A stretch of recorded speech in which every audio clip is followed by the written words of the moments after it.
Hi, everyone. My name is Attila Halsby, and I am an assistant professor of rhetorical studies at the University of Minnesota Twin Cities. Today, I will be presenting Rhetorical Forms of the Secret, an introduction, from my book project, which is titled This Page Left Intentionally Blank. If after the presentation you would like to follow up with me, please feel free to reach out at the email that is listed on this slide and on the last slide of the presentation. Additionally, thank you all for coming to my presentation, and I am sorry for not being able to be there with you. I hope you enjoy it, and please feel free to follow along with the manuscript, which you can access through the QR code in the lower corner of the screen now, and in the upper corner on most of the other slides. To access it, just use your phone camera to scan the QR code and click on the link that pops up, and that will direct you to a Google document. All right, with that, let me get started. It is a wonder that we do not call the summer of 2022 the summer of secrets. On May 3rd, Politico reported that the Supreme Court leak of the Dobbs v. Jackson Women's Health draft decision forecasted the overturning of the landmark 1992 Planned Parenthood v. Casey and 1973 Roe v. Wade decisions. Not only were the identity and the motives of the leaker a secret, but Chief Justice John Roberts argued that the leak violated the institution's sacred secrecy as a, quote, betrayal of the confidences of the court. After the leak, an outpouring of post-Dobbs editorials rejected the phrase pregnant people, unmasking many pro-Roe commentators and celebrities as trans-exclusionary bigots. The decision also forecast a new era of what Leslie Regan once called the open secret in abortion care, and possibly ended constitutional protections upon privacy operative in other decisions, like Griswold v. Connecticut, Lawrence v. Texas, and Obergefell v. Hodges. Some columnists connected the forthcoming decision to the rise in privatized forms of surveillance, predicting that pregnant people crossing state lines to seek care would be secretly tracked by their personal devices. Even Dobbs' official publication on June 24, 2022 was plagued by secrecy, as the alleged source behind the neo-fascistic, conspiracy-driven QAnon movement, the same that spurred on the attack on the U.S. Capitol on January 6, 2021, published its first cryptic drop in nearly 2 years, provoking adherents to, quote, serve their country again, and to, quote, remember their oath. Perhaps the reason that 2022 was never dubbed the summer of secrets is that there is no end in sight. After all, Dobbs was not the only secrecy event of the summer. In June and July, the House-led January 6th Commission held public hearings to air unreleased evidence about this sprawling secret plot to overturn the government the previous year. On August 8th, FBI agents raided Mar-a-Lago, seeking to recover over 11,000 documents that Donald J. Trump had improperly stored, and which they alleged posed major national security risks. So, from Dobbs to Doc-a-Lago, secrecy is a spectacle, one designed to generate and preserve the feeling that one is out of the know.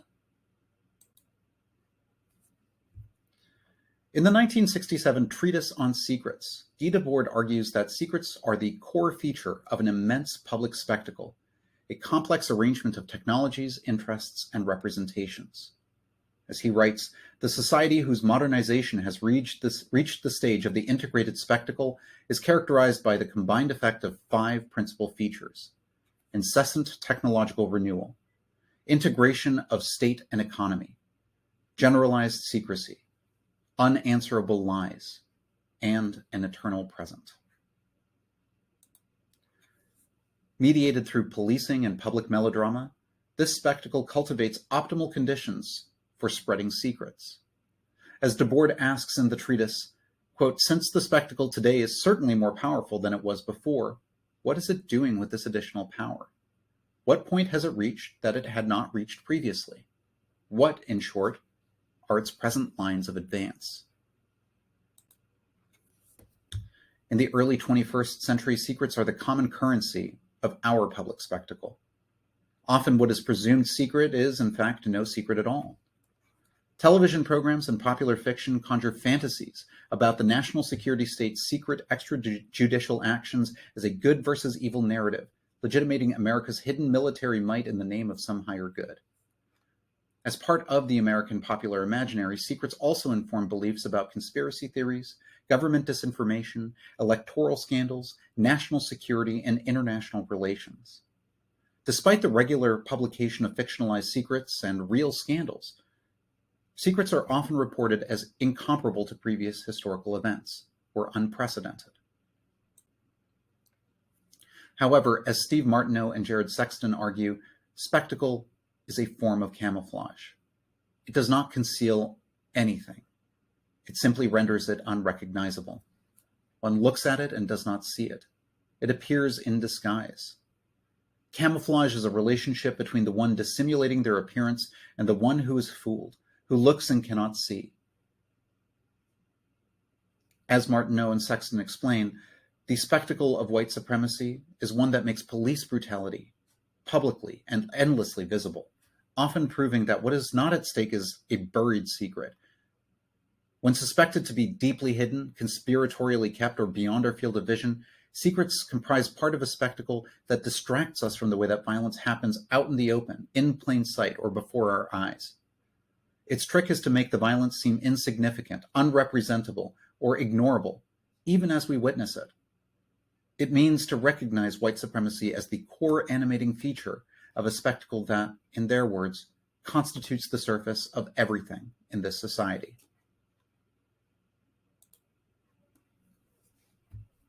As Jody Dean puts it, publicity requires the secret.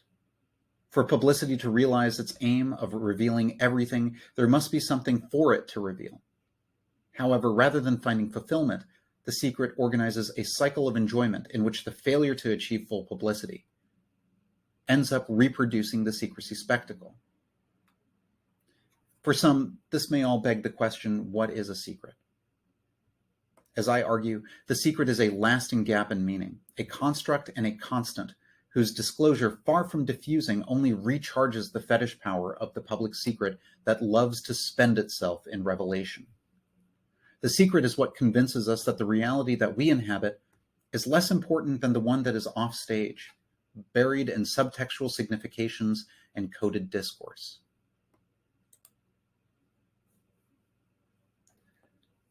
By my understanding, the secret also has three distinct features: names, tropes, and blankness. This understanding of the secret aligns with the three registers of the psychoanalytic tradition. Naming aligns with the Lacanian imaginary as the overt site of identification and desire. Tropes align with the symbolic order, the grammatical tropological rules or laws through which any given secret achieves its meaning, often after the fact or only too late. Finally, blankness aligns with the real, a limit to symbolic order that allows the same secrets to return with a slight difference each time. First, the names that we lend to secrets mark what is beyond knowing using a limited number of familiar signifiers. Designations like top secret and classified, for instance, draw our attention to information as knowledge that cannot be accessed and as bearing different degrees of risk if exposed. Names for institutional secrecy like the deep state similarly conjure a political realm beyond public and political life. Even when secrets amount to nothing more than false flags, stovepipe signals, paranoid conspiracies, or deliberate disinformation, names are a shorthand that allows secrets to hover comfortably between openness and mystery. Names also have a specific psychological function. They extend a false promise of mastery, restoring a fleeting sensation of control to the subject who does not know. Ultimately, the spectacle has many names. Sometimes whistleblower names like Snowden or Assange mark a specific leak or pattern of leaking and the journalistic impulse to spotlight the whistleblower as a contemporary Parrhesiastes or truth teller. The Me Too and later #MeToo movements likewise illustrate how whistleblowing against the open secret of sexual violence becomes attached to specific individuals, both victims and perpetrators. Other times, secrets name a specific historical moment. In the United States, such names might include the Gulf of Tonkin, the Watergate scandal, the Iran-Contra affair, Don't Ask, Don't Tell, the Benghazi attack. Secrecy can also be memorialized with proper names like the Pentagon Papers, the Watergate tapes, or the Mueller report. Similarly, unnamed and unacknowledged are the ubiquitous forces of surveillance that accord constant suspicion to Black, brown, and transgender people, subjecting them to the state's monopoly on violence.